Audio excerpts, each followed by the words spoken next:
Look at a map of Russia, and your eye does something strange. Almost all of that enormous shape, stretching from the Ural Mountains to the Pacific, is Siberia. It makes up roughly 3/4 of the entire country. And yet, if you scattered every Russian across that map according to where they actually live, the picture would flip completely. The overwhelming majority would crowd into the western sliver, the part closest to Europe, leaving that vast eastern majority almost untouched. You could walk for days in parts of Siberia and never cross a road, a fence line, or another human being. This is not emptiness by accident. It is emptiness written in temperature, ice, and distance. Picture a lone traveler stepping off a train at a station with no town visible in any direction, just white ground meeting white sky, and a cold that arrives inside your lungs before you finished your first breath. That is the ordinary experience of the region holding most of a nation's territory. Every place people do live out here paid an entry fee first, and the fee was survival. So the real question isn't why Siberia is big. Rivers, glaciers, and continental drift decided that a long time ago. The real question is why, generation after generation, so few people ever chose to stay. The answer starts with a number that sounds almost fictional until you feel it. A place where the air itself can freeze the moisture in your breath into a soft hiss falling to the ground. We're going there first.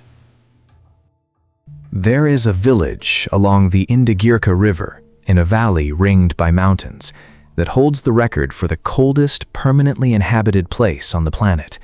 Its name is Oymyakon, and the cold here does something unusual. The surrounding peaks trap the heaviest, coldest air in the valley floor, like water pooling in a bowl, and it simply sits there, night after winter night. The official record, set on a February morning in 1933, is minus 67.7 degrees Celsius, the lowest temperature ever measured outside Antarctica, in a spot where people actually live year-round. Cold enough that metal turns brittle, that a car engine left off overnight won't restart without a fire lit underneath it, that ink freezes solid in a pen. And yet, remarkably, this same valley has recorded summer heat well above 30 degrees Celsius, one of the widest temperature swings found anywhere on Earth. A resident here doesn't flinch at any of this. Ask him and he'll tell you, unhurried, that you dress in layers. You never let sweat build up under your coat because it turns to ice against your skin, and you never, ever go outside without checking that your vehicle will actually start again. Outhouses instead of plumbing are simply practical here. Buried pipes crack and burst in ground this cold. A few hundred people call this village home, generation after generation, herding reindeer and horses bred specifically to endure it. It is proof that humans can adapt to almost anything, but it's also proof of the opposite, that almost no one else will follow them there. Cold this extreme doesn't just discourage settlement, it actively repels it, one frozen pipe and one dead battery at a time. Cold air is only half the problem. The other half is beneath your feet, and it's arguably worse, because you can dress for cold air. You cannot simply dress for ground that refuses to behave like ground. Across most of Siberia, the earth itself stays frozen solid year-round, sometimes hundreds of meters deep, in the most extreme spots reaching over a kilometer down. Engineers call it continuous permafrost, and it turns ordinary construction into a trap. Pour a normal concrete foundation, and the building's own heat leaks downward, thaws the frozen soil beneath it, and that soil turns to loose, saturated mud with no strength left to hold anything up. So in cities built directly on this frozen ground, builders learn to do something that looks bizarre until you understand the logic. They drive deep piles straight down through the unstable surface layer into permafrost that stays solid, then raise the entire building up on stilts, leaving open air circulating underneath. The building never touches the warm adjacent ground at all. Walk through a city built this way, and every apartment block hovers off the earth on its piles.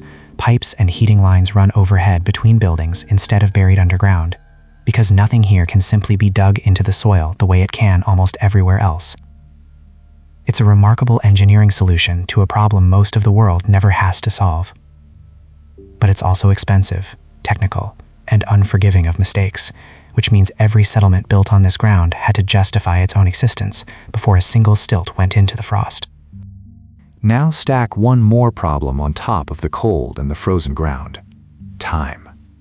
Across huge stretches of Siberia, the gap between the last spring frost and the first frost of autumn can run as short as 2 or 3 months. Compare that to the 4 or more months most staple crops need just to mature, and the math simply doesn't close.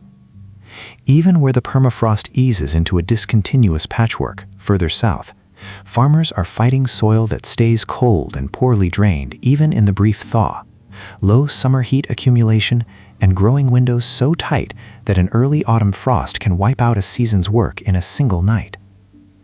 This is why the classic image of Siberia is taiga forest and open tundra, not farmland stretching to the horizon the way it does across the fertile black earth belt far to the west. People here did adapt, building hotbeds warmed by manure to trick cucumbers and tomatoes into an early start, favoring hardy grains and potatoes over anything delicate, using greenhouses to stretch a stubborn season by a few precious weeks. But adaptation has limits, and the fundamental constraint never goes away. You cannot grow your way to food security when the ground gives you only a couple of good months a year. Without reliable local agriculture, every settlement in the deep interior depends on food, fuel, and supplies arriving from somewhere else entirely. Which means the entire question of whether a town survives here comes down to how that town stays connected to the rest of the world at all.